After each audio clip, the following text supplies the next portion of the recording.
comment vous dire, c'est mon âge. Depuis les 700 millions de Chinois de Jacques Dutronc ont doublé, ils sont 1,4 milliard.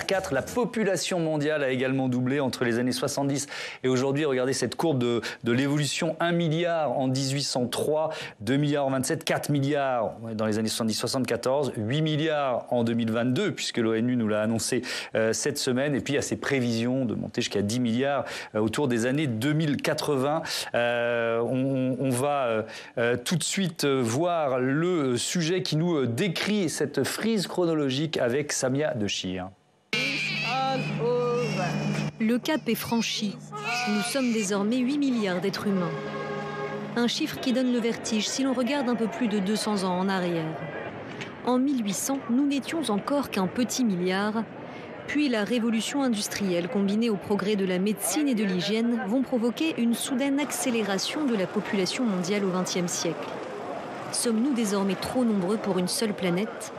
Suffira-t-elle encore à nourrir tout le monde ?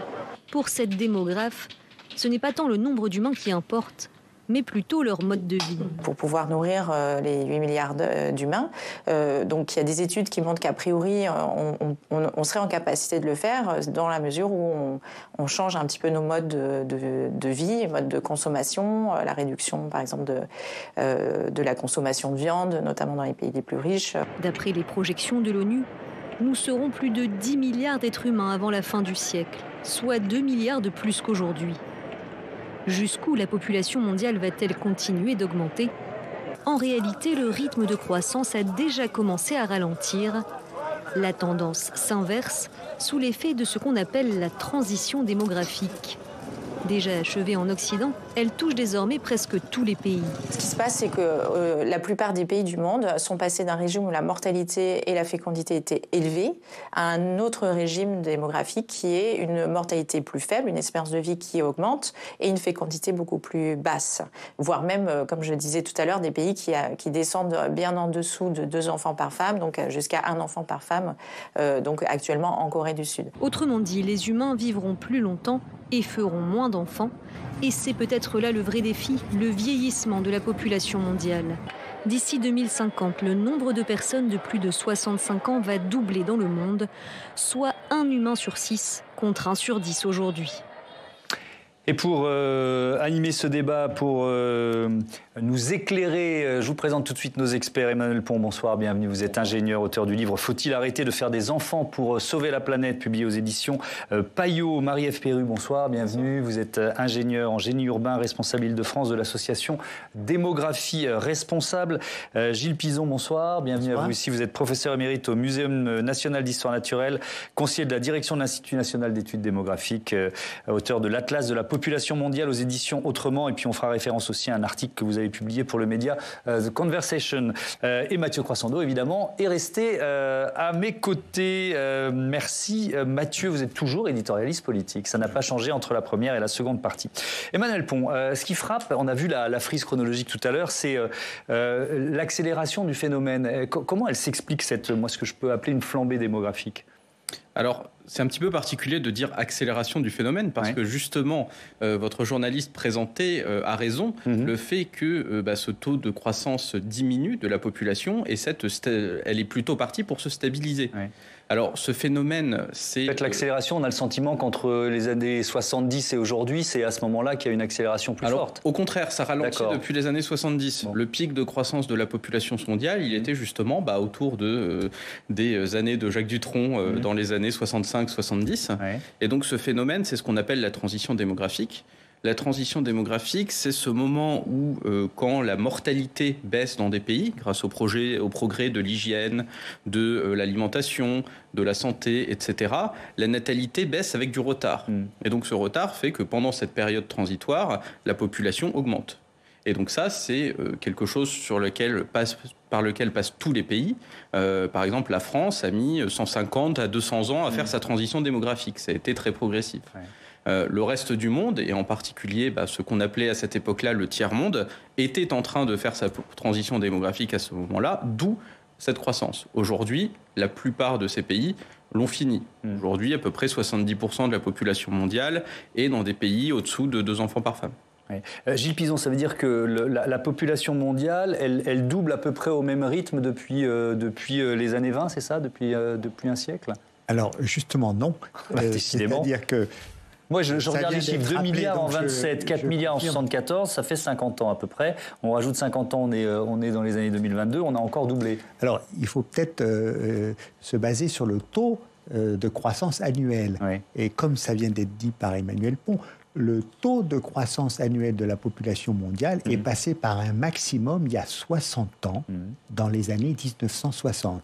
Et à l'époque, il a atteint ce maximum de plus de 2% par an. Et depuis, il n'a cessé de diminuer. Alors, la population a continué d'augmenter, mais à un rythme qui a diminué. Nous, on a un effet loupe sur le chiffre total. Et depuis 60 ans. Alors, c'est intéressant. Et dans leurs projections, les démographes, notamment des Nations Unies, font l'hypothèse que cette diminution du taux de croissance démographique va se poursuivre et amènerait la population mondiale à la croissance zéro dans la décennie 2080. Et elle diminuerait ensuite. Donc, on atteindrait un maximum de un peu plus de 10 milliards d'habitants dans le scénario moyen des Nations Unies. Et ce qu'il faut retenir, c'est qu'on était 1 milliard, vous l'avez rappelé dans votre sujet, en 1800. On devrait être autour de 10 milliards en 2100. La population mondiale aura décuplé en 3 siècles. Donc c'est unir, ça n'était jamais arrivé dans l'histoire des humains et ça n'arrivera sans doute jamais. Aujourd'hui, on est en fin de cette période de croissance très importante. 8 milliards, il reste un surcroît de 2 milliards en plus par rapport à 8 milliards, donc un quart en plus, après une multiplication par 8 des humains. Donc vous voyez que le gros de la croissance démographique mondiale bien compris est derrière nous, et devant nous, il y a un reliquat de croissance, et on entrevoit la croissance démographique zéro avant la fin du siècle. Alors, je vais vous donner la parole dans un court instant. Mathieu, vous vouliez intervenir. L'âge moyen de l'être humain sur Terre, est-ce qu'il s'élève avec le temps? Oui, parce qu'on vit de plus en plus longtemps. Et alors, un indicateur qui est proche, c'est l'âge médian. Donc, c'est l'âge qui divise la population mondiale en 2 parties égales.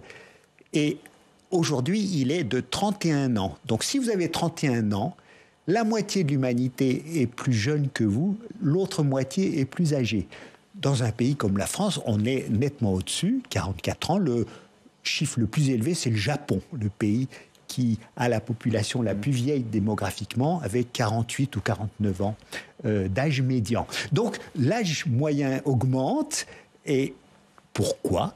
Parce qu'on vit de plus en plus longtemps et on fait de moins en moins d'enfants, donc les naissances diminuent. C'est un phénomène qui a commencé il y a 2 siècles dans les pays qui ont connu la transition démographique en Europe et en Amérique du Nord, et qui se poursuit dans ces pays-là et qui s'est étendu partout sur la planète. Donc la population mondiale vieillit partout. C'est un des grands défis dont on parle peut-être pas assez, parce que là on parle du nombre total d'êtres humains, mais les 10 milliards de demain, la répartition par âge sera différente de celle d'aujourd'hui. Alors, 10 milliards d'êtres humains en 2080, autour de cette date, la planète peut-elle supporter autant d'êtres humains ?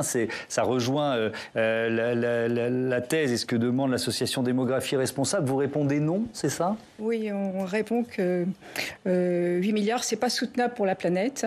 Et on aurait dû s'occuper de ce problème depuis déjà les années 70, quand on a commencé à prendre des milliards tous les 15 ans, 12 ans, de manière de plus en plus rapprochée. Même si c'est vrai que le taux de fécondité au global diminue, je veux dire, les milliards continuent d'augmenter et c'est ça qui compte. Donc la planète n'est pas extensible avec le nombre des humains. Donc ce problème doit être traité au niveau international, comme on traite du réchauffement climatique et des problèmes planétaires. Or, ce point est un sujet très tabou. On n'a pas le droit d'en discuter, on n'a pas le droit de le mettre sur la table et de dire qu'il faut s'en occuper et aider les femmes à avoir la contraception et encourager les femmes, conscientiser les femmes sur l'urgence climatique, sur l'état de la planète, pour qu'au plus vite, mais le plus vite possible, on ne fasse plus que 1 ou 2 enfants par femme et qu'on ne continue pas à faire comme si de rien n'était, comme si tout va bien. Voilà, l'état de la planète, on s'en fiche.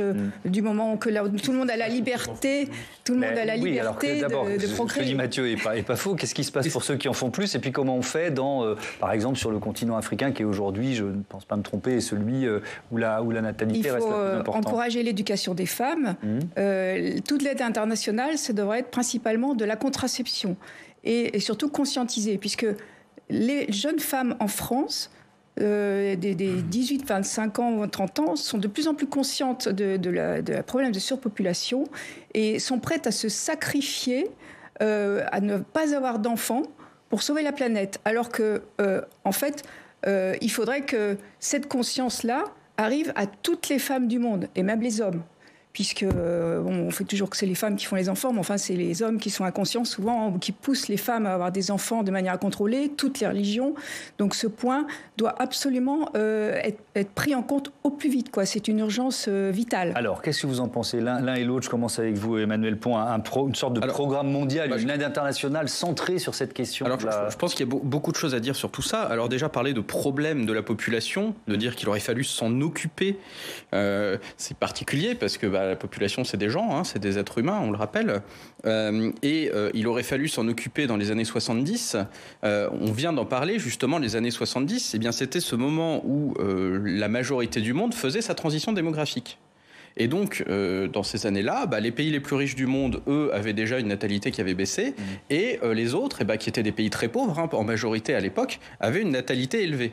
Alors, je pense que ça aurait été très bien qu'il se développe à ce moment-là, mais ce processus de transition démographique, c'est quelque chose qui est lent, qui est lié à, on l'a vu, la France, par exemple, 150 ans, c'est lié à des changements culturels, des changements économiques, c'est pas quelque chose sur lequel on peut c'est pas entièrement un bouton sur lequel on peut appuyer. C'est un processus complexe et long. C'est un processus complexe, même si, excusez-moi... Ça peut être très rapide. Je vais vous redonner la parole. Même si c'est des choses qui peuvent être souhaitables, il n'y a pas forcément de miracle là-dessus. Par exemple, alors c'est très bien d'éduquer les femmes en Afrique.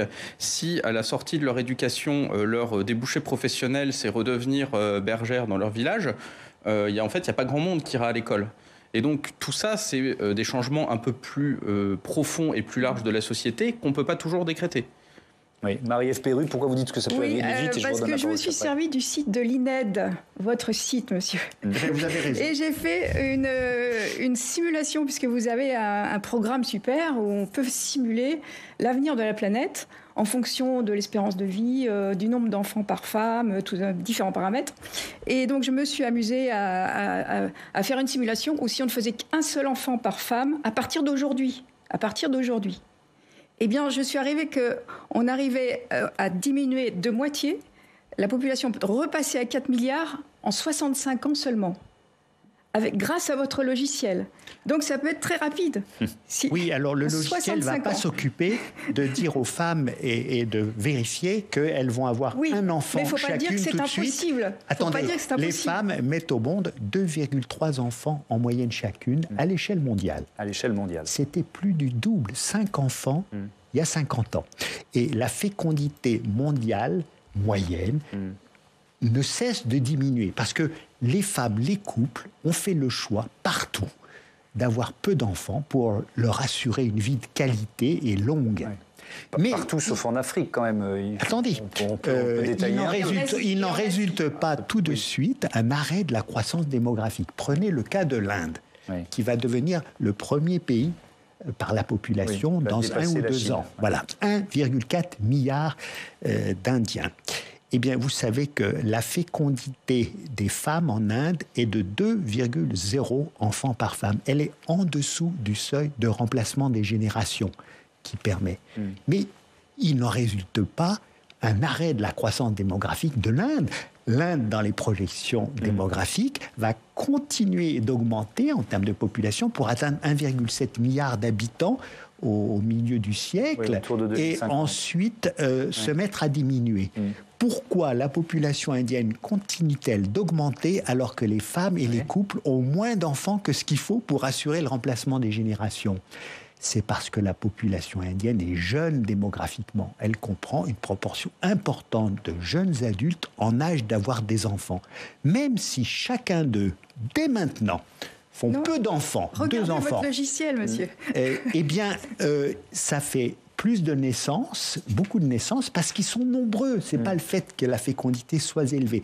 Par ailleurs, la population indienne est jeune démographiquement. Elle comprend une proportion faible de personnes âgées ou très âgées. Or, en Inde, comme presque partout dans le monde, maintenant, les décès surviennent aux âges élevés, voire très élevés. Donc, ça fait peu de décès. Et donc, c'est ce que les démographes appellent l'inertie démographique. Même si, aujourd'hui, un enfant est né par femme, tout de suite, partout. Oui. Regardez votre C'est complètement fictif.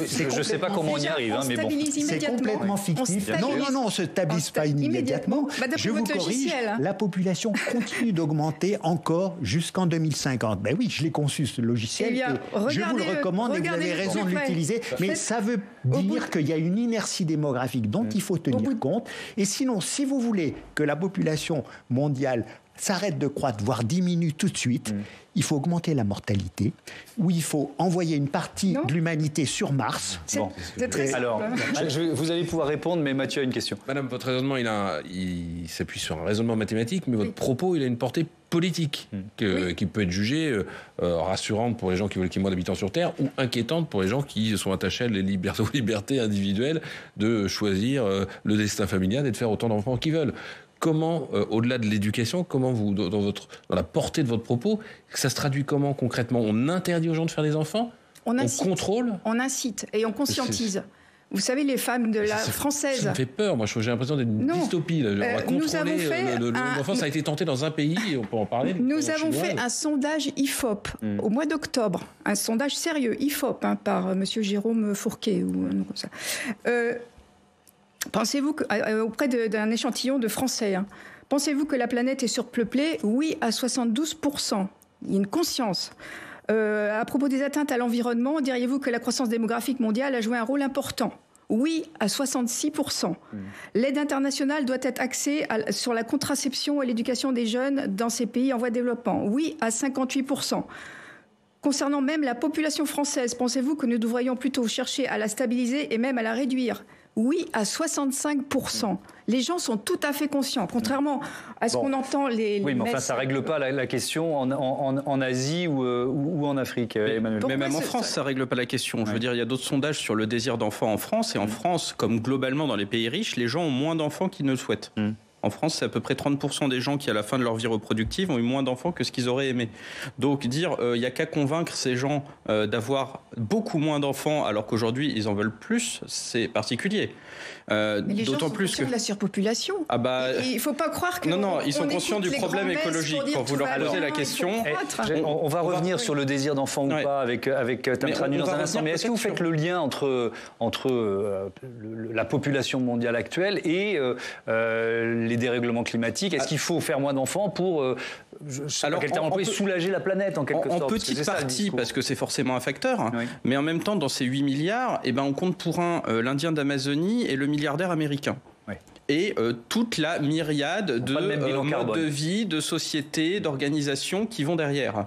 Et donc, on voit bien que, à moins d'être prêt à agir très violemment sur la natalité, parce que réduire un enfant par femme, en fait, c'est l'enfant unique, mais c'est l'enfant unique dur. En Chine, l'enfant unique, c'était entre 1,5 et 2,5 enfants par femme, pour réduire la plupart des abus. Et encore, il y en a eu un certain nombre. Vous êtes au courant des stérilisations forcées, de tout ce qui a pu se passer. Donc, un enfant par femme, aujourd'hui, c'est quelque chose de, on pourrait dire, tyrannique. Donc... cette population, on se rend compte qu'en fait, à moins d'être très contraignant, on a peu de chances de la faire bouger. On la fera bouger contre les avis des gens. Et à côté de ça, on a des modes de vie qui, eux, ont des différences qui vont de 1 à 10, 1 à 100, 1 à 1000. Et donc, forcément, la population est un facteur, mais est-ce que c'est un bon levier et est-ce que c'est le facteur principal par rapport à d'autres choses? C'est beaucoup plus douteux. Alors, je vous redonne la parole dans un instant, mais je voudrais que Tam Tranu nous rejoigne tout de suite. Rebonsoir, Tam.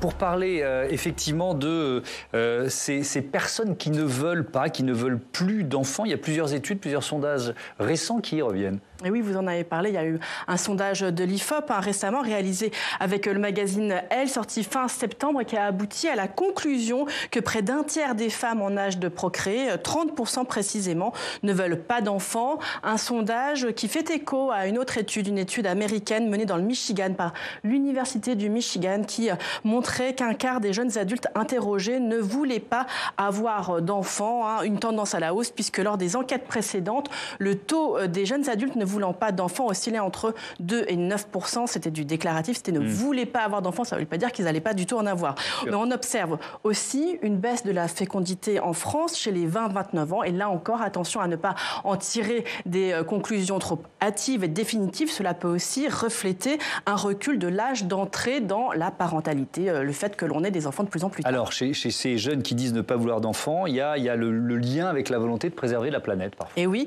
il y a parfois ce lien. Ce sont même des mouvements vraiment structurés dans le monde anglo-saxon. Les GINKS pour Green Inclination No Kids, qui veut dire engagement vert, pas d'enfants, dont l'une des figures de proue est Leilani Munter, ex-championne automobile. Aujourd'hui âgée de 45 ans, elle a décidé de ne pas avoir d'enfants pour des raisons environnementales. Écoutez-la dans une vidéo qui a été tournée pour l'association Population Matters, ONG britannique qui fait la promotion d'une vie sans enfants. Human population is the driving force behind every other environmental challenge that humanity faces. Climate change, ocean acidification, pollution, habitat destruction, species extinction, loss of biodiversity. All of these issues are being accelerated by our rapidly growing numbers. Voilà, une position qui va, elle, dans le sens d'une étude qui a été menée par des chercheurs en Suède en 2017 et qui a identifié 4 mesures individuelles pour lutter contre le réchauffement climatique. Ces 4 mesures, c'est d'abord devenir végétarien, éviter de voyager en avion, on en a beaucoup parlé, ne pas avoir de voiture et enfin faire moins d'enfants car cela permettrait, selon cette étude, d'économiser 58 tonnes d'émissions de CO2 par an. Je ne sais pas comment ils sont arrivés à ce chiffre. Évidemment, ça dépend aussi forcément de son mode de vie. Mais il n'y a pas que des raisons environnementales derrière ces personnes qui disent ne pas vouloir d'enfants. Non, il n'y a pas que l'éco-anxiété. Les motivations, elles sont complexes, elles sont variées. Il y a la période de crise, d'austérité, de précarisation de la jeunesse que nous connaissons. Puis il y a aussi la liberté de chacun, il y a les choix de carrière, le refus du sacerdoce que peut représenter un enfant. Bref, il y a des raisons intimes à un choix aussi personnel qu'avoir un enfant que de ne pas en avoir. En tout cas, pour ceux qui n'en veulent pas, il y a une bonne nouvelle puisqu'on a appris mardi la baisse mondiale de la fertilité masculine. Le nombre de spermatozoïdes décroît dans le monde.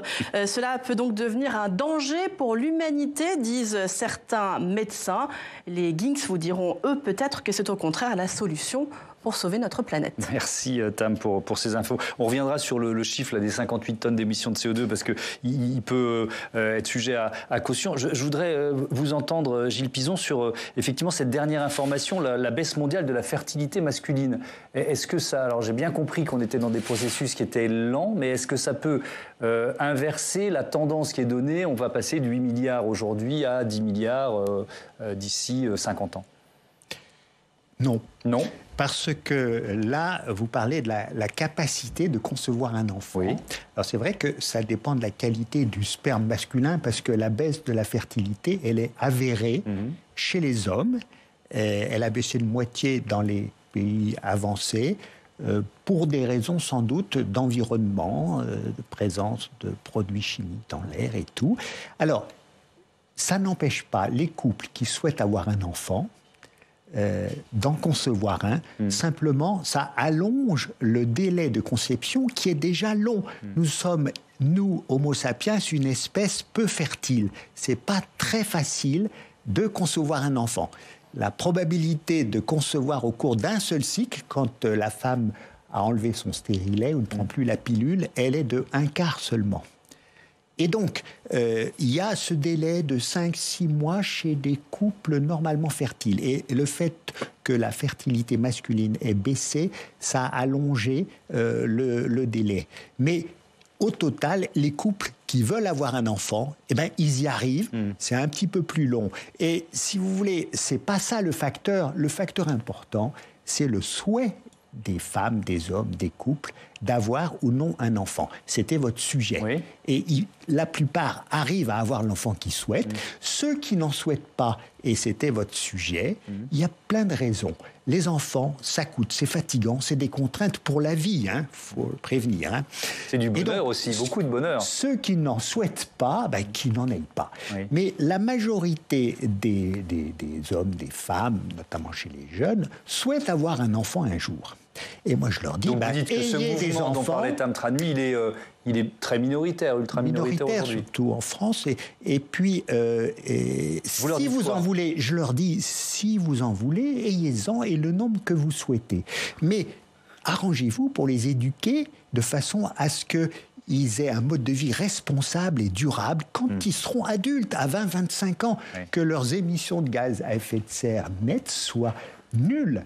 La question importante pour le futur et notamment pour ce défi du réchauffement climatique, ce n'est pas le nombre des humains, c'est les modes de vie. Pourquoi ? Parce qu'on ne agira pas à court terme sur la courbe démographique, on n'échappera pas à ce surcroît de 2 milliards d'humains. En revanche, on peut agir sur le mode de vie, on doit agir pour les rendre plus respectueux de l'environnement et de la biodiversité. Et il n'y a pas, si vous voulez, de plan B. C'est le levier sur lequel on peut agir. Bien sûr, la baisse de la fécondité qui est engagée et qui se poursuit va produire un arrêt de la croissance démographique, mais ça va prendre des décennies. Et là, on n'a que quelques années, quelques décennies pour changer le cours du réchauffement climatique. Je reprends la main, pardon. Je voudrais vous entendre sur ce chiffre. Tam Tranui, elle mettait pas mal de bémols, là, 58 tonnes d'émissions de CO2 par an. Et juste avant, je voulais revenir sur le sondage d'elle, sur les 30% de femmes qui renoncent à avoir des enfants. C'est les femmes qui n'ont pas d'enfants. Si on compte sur l'ensemble des femmes, sur les mêmes chiffres, ils sont à 13%, ce qui est déjà plus que les sondages précédents, qui tournaient autour de 5% et qui étaient plutôt stables, mais qui ne sont pas forcément comparables pour des raisons de méthodologie. Donc c'est déjà un chiffre plus faible. Et pareil, l'étude de l'Université du Michigan, c'est les gens qui n'ont pas de désir d'enfant à l'instant T. Ce n'est pas forcément les gens qui renoncent aux enfants. Donc là encore, on rentre dans toute la complexité. C'est ce que disait Tam, il faut dans toute faire la complexité de cette mesure. Et alors, c'est 58 tonnes. Le 58 tonnes, alors c'est gigantesque. L'empreinte carbone du français moyen, c'est 10 tonnes. Comment est-ce qu'on arrive à faire l'empreinte de 6 personnes avec un enfant ? D'autant plus que quand on regarde le calcul, c'est plutôt 12, parce que c'est divisé par parent. Et ben en fait, c'est un calcul extrêmement théorique de toutes les émissions futures de votre descendance future et hypothétique, jusqu'à la fin des temps. C'est-à-dire que on rajoute les enfants de cet enfant, c'est ça ? Les enfants de cet enfant, les enfants suivants, divisant par 2 à chaque génération. Et donc c'est pour ça qu'on arrive à ce chiffre gigantesque qui en fait ne nous dit absolument rien, parce que mes arrière-petits-enfants hypothétiques, on ne sait pas s'ils existent, on ne sait pas leurs émissions, et leurs émissions futures, elles ne contribuent pas au réchauffement climatique aujourd'hui. Donc c'est quelque chose qui a vraiment rien à voir et qui en plus, je trouve philosophiquement est embêtant, c'est-à-dire qu'avoir un enfant, c'est pas un choix de consommation. Comme prendre l'avion ou manger de la viande. C'est ce qui est un peu perturbant dans la liste, là, devenir végétarien, éviter de voyager en avion, ne pas avoir de voiture, une responsabilité. Puis il y a des questions, on n'est pas que des consommateurs, il y a une question aussi de société dans lesquelles on vit. Est-ce que faire un enfant, ça entérine les émissions qu'on a aujourd'hui dans un certain cadre ? Tout ça, c'est problématique. Moi, j'avais proposé un contre-calcul. Si une famille écolo a un enfant, et que donc les enfants ils consomment peu en fait. Si elle réduit ses émissions au rythme qui est à peu près celui de l'accord de Paris, qu'aujourd'hui la moyenne de la société n'atteint pas, mais qui n'est pas forcément si loin que ça quand on est prêt à faire un peu d'efforts qui ne sont pas forcément abominables, on arrive autour d'1 tonne par an. Alors c'est pas zéro, mais c'est pas 58 ça n'a rien à voir en termes d'ordre de grandeur. Oui, bien sûr. Marie-Ève Perru, vous pourriez insister là-dessus, sur le mode de vie plutôt que sur le nombre d'enfants. Oui, mais justement, actuellement, on ne parle que de la consommation. C'est vrai, il faut modifier complètement notre consommation et principalement ne plus émettre de gaz à effet de serre ou le minimum possible. Nous sommes d'accord, mais ça ne va pas être suffisant parce que là, on ne parle quasiment que du changement climatique. Mais les limites planétaires, il y a 9 limites planétaires, d'après les scientifiques, dont 6 sont déjà franchies. On est au-delà de ce que peut fournir la planète. Donc, alors, il y a le réchauffement climatique, il y a l'érosion de la biodiversité avec l'extinction massive des espèces animales et de biodiversité. On a perturbé le cycle de l'azote et du phosphore, donc avec les sols qui sont appauvris, l'agriculture intensive. On va peut-être pas faire toute la liste, pardon de vous interrompre, mais c'est un peu fastidieux des limites planétaires. Mais donc vous dites, comme on a déjà dépassé les limites planétaires dans un certain nombre de cas, le seul moyen d'être efficace, c'est de faire moins d'enfants. Il faut utiliser tout ce qui est à notre disposition pour ne plus être en dépassement partout. Donc il faut jouer et sur la consommation et sur le nombre. Il faut jouer sur les deux, parce que si on ne joue que sur la consommation, il y a des milliards, on consomme moins. Et puis il y a 2-3 milliards qui arrivent en plus. Ils vont consommer. On ne va pas leur dire, vous arrivez, vous pardon, mais on va panier aux pays en voie de développement le droit. On va panier aux pays en voie de développement le droit à la croissance. Si on veut une croissance, c'est assez dingue. Si on veut une croissance pour ces pays en voie de développement, il faut qu'il y ait moins de monde. Sinon, il n'y aura pas de croissance. C'est pas possible. C'est pas possible. Mais peut-être une réponse rapide. Vous rêvez d'une planète peu peuplée et tout de suite. Supposez, je ne sais pas comment, qu'on soit qu'1 milliard sur la planète tout de suite. Mais que ce milliard est le mode de vie des Américains, des Européens d'aujourd'hui. Donc, ils continuent comme si de rien n'était. Mais on va dans le mur. Ça ne va pas. Non. Le but, c'est on voit bien que ce milliard, cette minorité de 1 milliard, ces activités ont été responsables du réchauffement climatique jusqu'ici. C'est eux qui ont émis les gaz à effet de serre. C'est nous. Mais voilà, si on y est. Clair, c'est nous. Voilà. Oui. Et donc, le défi, c'est qu'au nord, nous réduisions tout de suite et drastiquement nos émissions de gaz à effet de serre. Et puis qu'au sud, ils ont légitimement aspiration à vivre mieux. Mais qu'ils vivent mieux en ne suivant pas la trajectoire que l'on a suivie et en ne copiant pas les modes de vie non durables des pays du Nord. Et de changer nos modes de vie au Nord, puisque nous sommes copiés dans nos modes de vie, ça aura un effet, bien sûr, sur nos émissions locales, mais aussi dans le Sud, puisque quand on y sera arrivé, nos modes de vie vont être copiés. Et donc, l'important, c'est pas tellement le nombre des humains. On voit bien que la croissance démographique mondiale, elle est en train de se terminer et qu'il y a un reliquat de croissance qui est modeste, mais ça va prendre un peu de temps en raison de l'inertie démographique. Et on n'a pas le choix. Il faut modifier nos modes de vie rapidement et tout de suite. Et sinon, on peut rêver à des solutions, des catastrophes.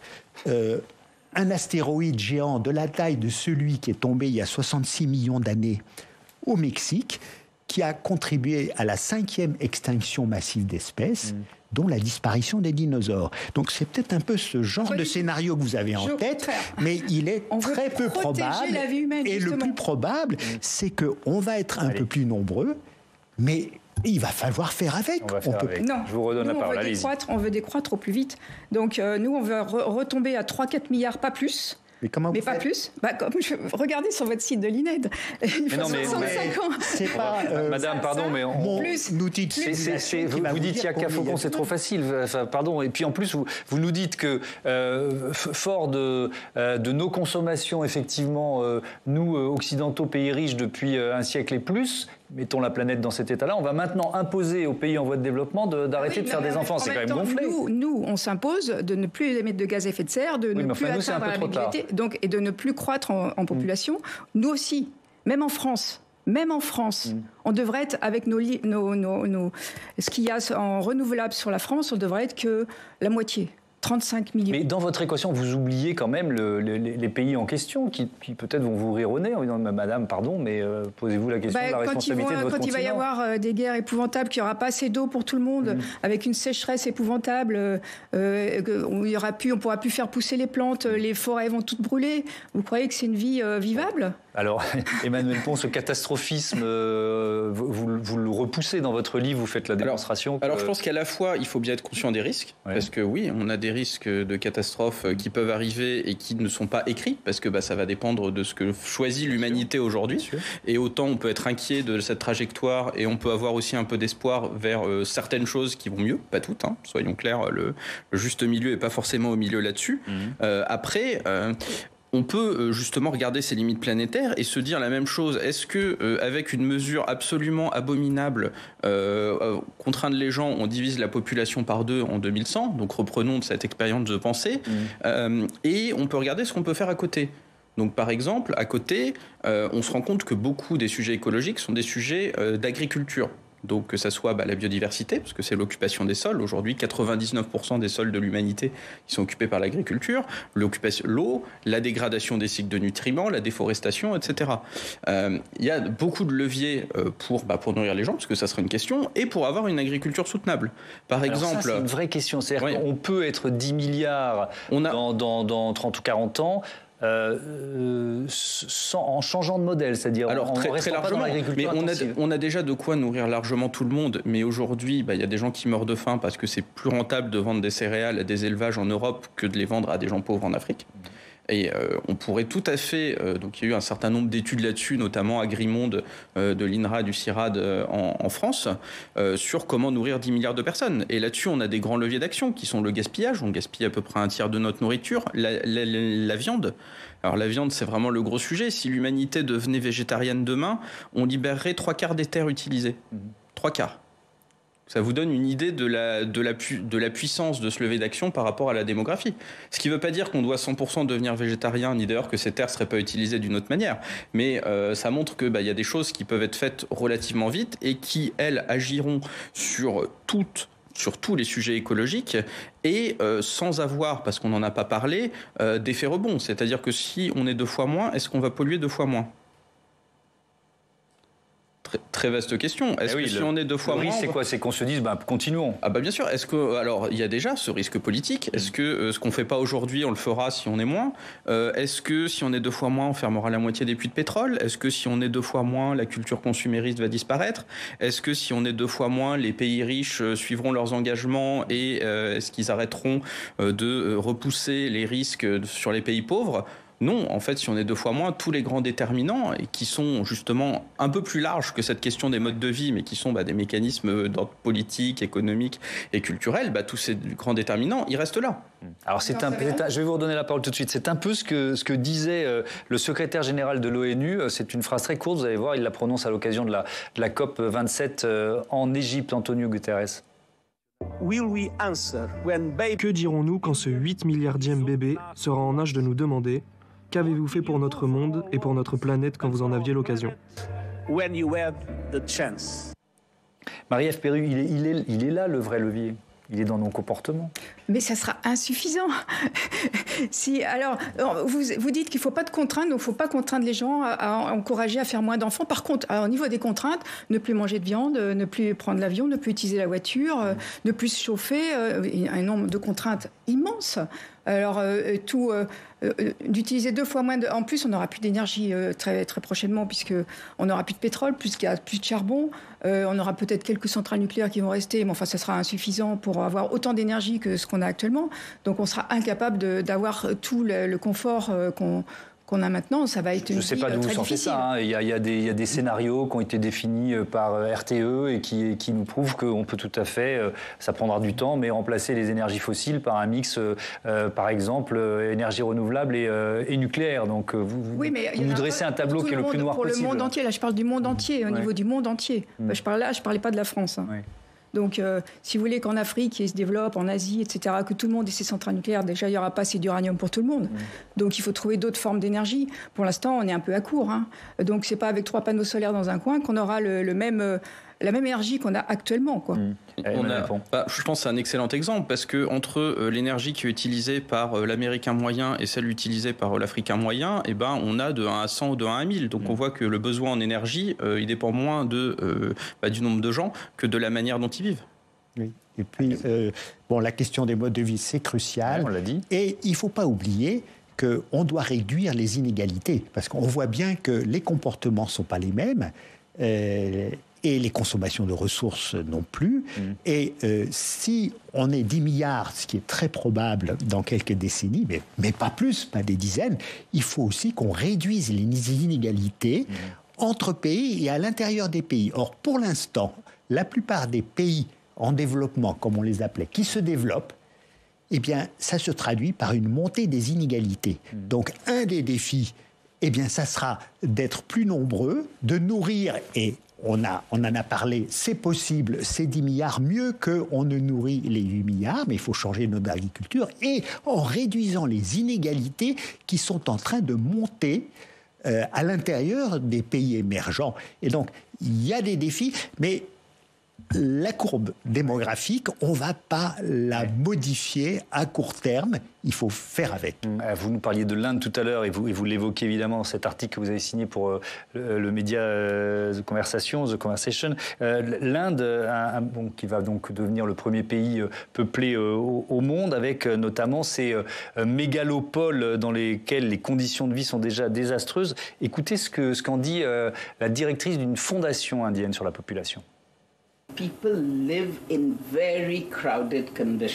Les gens vivent dans des conditions de surpopulation, avec très peu d'espace et aucune infrastructure. Il y a un manque d'accès flagrant à l'éducation, à la santé, ce qui engendre une nouvelle génération de personnes en mauvaise santé. Ils ne sont pas seulement malades, mais aussi analphabètes et incapables de participer à l'économie du pays à cause de leur manque de qualification. Le coût des opportunités est élevé. Emmanuel Pont, est-ce que les humains sont condamnés à s'agglutiner dans des villes de plus en plus gigantesques? Moi, je vous avoue, je suis toujours très embêté par ce débat sur les villes, parce que est-ce que si ces gens vivaient à la campagne, ils vivraient mieux?